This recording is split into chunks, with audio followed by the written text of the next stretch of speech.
നരകം അതിൻ്റെ അടിഭാഗമെല്ലാം ഈയമ, സുഹൃത്തുക്കളെ അതിനുള്ള മേൽപ്പുര ചെമ്പുമ, കിബിരിത്തിനാലാ ഭിത്തികൾ അതിനുള്ളത്, ദുററുൽ ഹിസാൻ 21 ഉണ്ടിത്.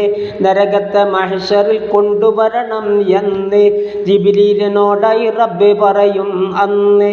ജിബ്രീൽ വിവരം മാലിക്കെന്ന മലക്കിനെ ധരിപ്പിക്കും. അപ്പോൾ മാലിക്കും നരകത്തിനെ വിളിക്കുന്നത്, നരകമേ നീ ഇന്ന് ഉടൻ തന്നെ മഹ്ശറിലേക്ക് പോകണമെന്ന്. അപ്പോൾ മതച്ച് പതച്ചതും അലറുന്നതാ, അതു കേട്ട് കൽബുകൾ സോദരാ വിറയ്ക്കുന്നതാ. ഗർഭിണികളെന്നുണ്ടെങ്കിൽ അവരറിയാതെ പ്രസവിച്ച് പോകും മാസവും തികയാതെ. ഖുർആൻ ശരീഫ് ഇത് വ്യക്തമായി പറയുന്നതാ.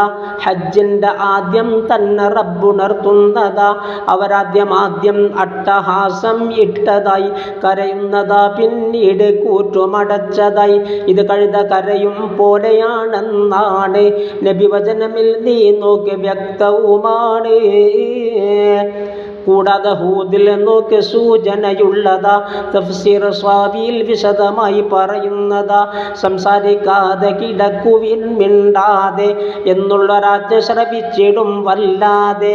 പിന്നീട് പട്ടികൾ പോലവർ കുരക്കുന്നതാ, സംസാരമേ ഇല്ലാതതിൽ കഴിയുന്നതാ. ഇത് സ്വാബിയിൽ നീ നോക്കിയാൽ കാണുന്നതാ.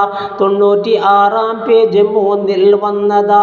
കൂടാതെ കണ്ണിന് കാഴ്ചയും അവർക്കില്ല, അതുപോലെ കേൾവിയും സോദരാ ചെവിക്കില്ല.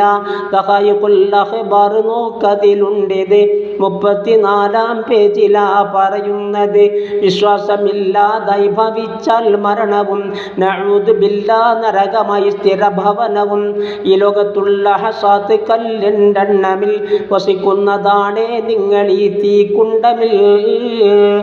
ഇത് നരകവാസികളോടുണർത്തുന്നെങ്കിലേ സന്തോഷം അവർക്കുണ്ടാകുമെന്ന് ഹദീസിലെ ത്വബറാനി റിപ്പോർട്ടുള്ളതായി കാണുന്നതാ.